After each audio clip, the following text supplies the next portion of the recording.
Hello दोस्तों, एने horror stories YouTube channel में आपका स्वागत है। मैं हूं सात्विकी द्विवेदी। तो दोस्तों, आज की भूतिया कहानी सुनने के लिए आप लोग तैयार हो जाइए। तो बढ़ते हैं आज की भूतिया कहानी की ओर। मेरा नाम अंकिता शर्मा है। मैं दिल्ली के आनंद विहार की रहने वाली हूँ। मैं पेशे से वकील हूँ। मेरे पति एक आईटी कंपनी में मैनेजर हैं। मेरे साथ जो घटना हुई वो मैं आपको बताने जा रही हूँ। ये घटना तब की है जब मैं 28 साल की थी और 7 महीने से प्रेग्नेंट थी और अपने बच्चे का ख्याल रखने के लिए छुट्टियों पर थी। उस रात मेरे पति जब शाम को ऑफिस से लौटे तो हमने पास में ही एक पार्क में टहलने का प्रोग्राम बनाया। रात के 9 बज रहे थे और हम अपनी कार से वहाँ घूमने चले गए ताकि रात को वापस आते समय दिक्कत ना हो। वहाँ हमने देखा कि लोग बाग वहाँ टहल रहे थे। हमने भी वहाँ आधे घंटे तक चहलकदमी की।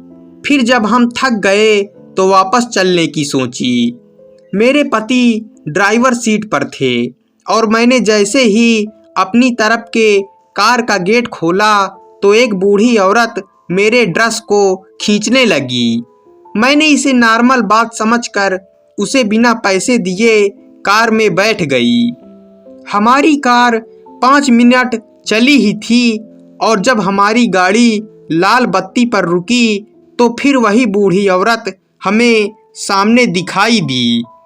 मैंने इस पर ज़्यादा ध्यान न देते हुए घर पर पहुंच गई।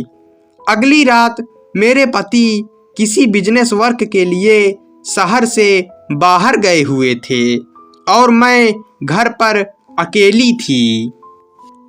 रात को 2 बजे के करीब जब मेरी नींद खुली तो मैंने जो देखा वो देखकर मैं बुरी तरीके से कांप गई।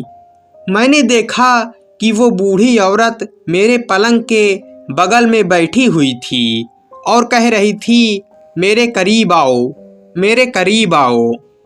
एक बार तो मैंने सोचा कि शायद मैं सपना देख रही हूँ, लेकिन जब मैंने अपनी आंखें बंद करके वापस खोली तो तब भी वो वहीं पर खड़ी थी। मेरे दिल की धड़कनें बढ़ गई और मैं चीखते चिल्लाते हुए घर में रखी भगवान की मूर्तियों के पास बैठ गई और रात भर भगवान का नाम जपती रही। फिर अगले दिन मेरे पति सुबह 6 बजे तक घर आ गए। फिर मैंने बेडरूम में जाकर देखा तो वो बुढ़िया वहाँ नहीं थी। फिर मैंने सारी बात अपने पति को बता दी। फिर मैंने अपनी माँ को फ़ोन लगाकर सारी बात बताई। फिर मेरी माँ तुरंत मेरे घर आ गई और उन्होंने घर में छोटी सी पूजा करवाई। उस पूजा के बाद मैंने कभी उस बूढ़ी औरत को नहीं देखा। कुछ दिन बाद हमें पता चला कि उस पार्क के पास एक बूढ़ी औरत भीख मांगा करती थी। एक दिन वहीं सड़क पर कार एक्सीडेंट में उसकी मौत हो गई। तब से वो औरत भूत बनकर वहीं पर लोगों से पैसा मांगती है और जो उसे पैसा नहीं देता है उसे उसकी आत्मा परेशान करती है। तो दोस्तों, ये कहानी यहीं पर ख़त्म होती है। कहानी पसंद आई हो तो वीडियो को लाइक, चैनल को सब्सक्राइब कर दीजिएगा। मिलते हैं अगली भूतिया कहानी में।